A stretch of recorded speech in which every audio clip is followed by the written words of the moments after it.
So going back to your question before is like, I want to lose fat weight. What should I do?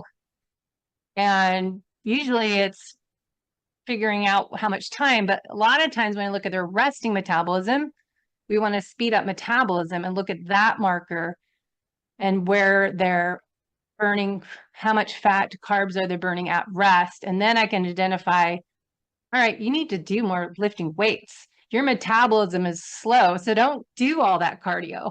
Let's get more time in the gym and let's figure out your weekly ideal workout schedule isn't doing more cardio to lose weight. And that's, another conversation too. It's like, I want to lose fat weight, but is the answer zone 2 training? Maybe you need more strength training and you're not lifting heavy weights. Interesting. It sounds like a lot of people probably, and I feel like this is maybe where I've been a lot, is trained a lot zone 3, zone 4, and you don't get the benefits of zone 2 and zone 5 because we kind of want to feel like we're working pretty darn hard. And so when we feel like we're working pretty darn hard, we don't get the benefits of the maybe a little bit lower intensity, but we also don't have the ability to push ourselves to that super high intensity.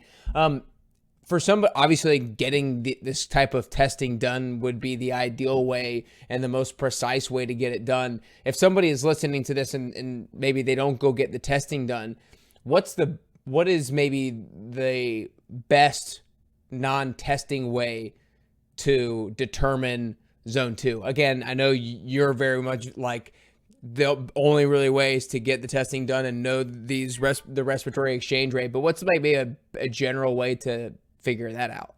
Well, I know most people can't do testing because it is more accessible. I mean, there are people, because Pinoy's portable kit and you can find it probably in most cities, but I was saying earlier, you should have a pace that's conversational that you can breathe through your nose.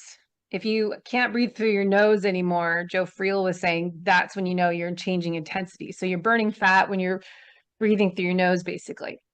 I would get rid of that dead zone and just do sprints all out. If you're, build that foundation up, don't start with sprints, but working too hard, but just even start with 5 of them that you're doing 20 seconds, 30 seconds, fast as you can. And then maybe 1 minute easy, walk, jog, or do it on a bike.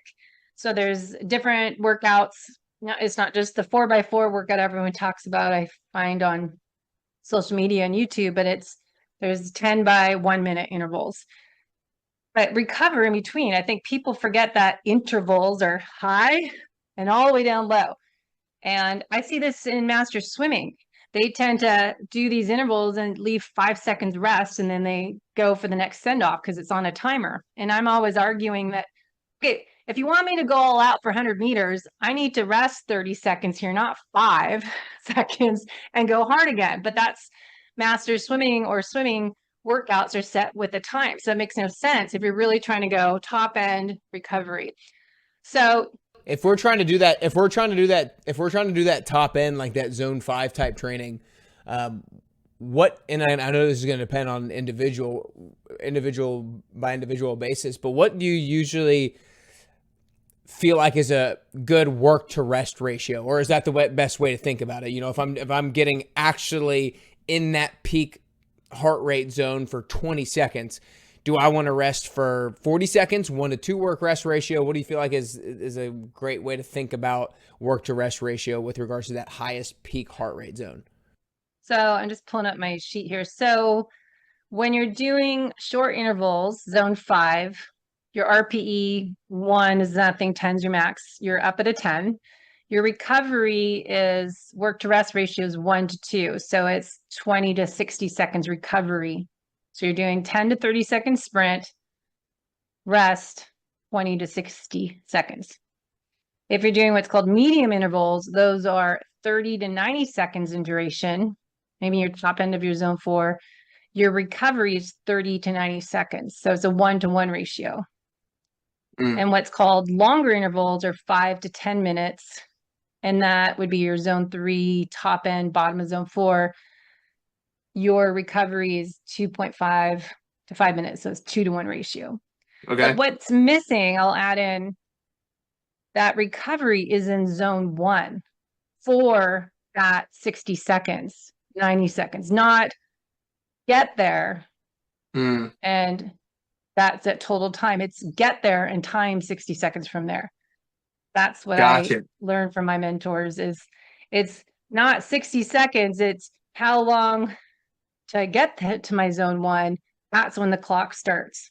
Right. That's actually that's a huge distinction that I hope people are grasping. So again, let's say if we're doing that zone 5 where you want that 1 to 2 work to rest ratio and you're going balls to the wall for 10 to 20 seconds, then you want to spend 20 to 60 seconds in zone 1, but it might take you 20. I mean, everybody's different. It might take you 20 to 45 seconds for you actually to get down into zone 1. So you actually should time your 20 to 60 second rest after you actually get there in the first place. Is that correct? Yeah. And the more fit you get at this high, low, the faster it drops. So years ago, I used to do Sally Edwards heart zone training in spin class. We used to teach that just, time how long it takes to get back to, say, 100 heart rate. And that would be when you're ready to go again. Mm, And even I took, I'm in North San Diego, but I was starting to try the San Diego Track Club on Tuesday nights, and they would do these 400-meter repeats, which I need speed work. And it's great because it pushes you, but their recovery was jogging around the track. I'm like, I can't get my heart rate down. And then they start again when they got around for another 400 recovery. I'm like, this is not supposed to be done, but I can't argue because I've had it for 50 years and I can't have this new person. Excuse me. yeah. So I think that's why sometimes it's great to work with other people for your workouts and push yourself, but you have to know how to find your own recovery and regroup and then start together as a group. That's what we used to do. Is like, let's everyone recover and then regroup at the line. We're going to start the next sprint if it's running or biking or swimming. Yeah. And then you can push each other. But I think recovery is going to be individual. No, I love this. I love this. This is so informative.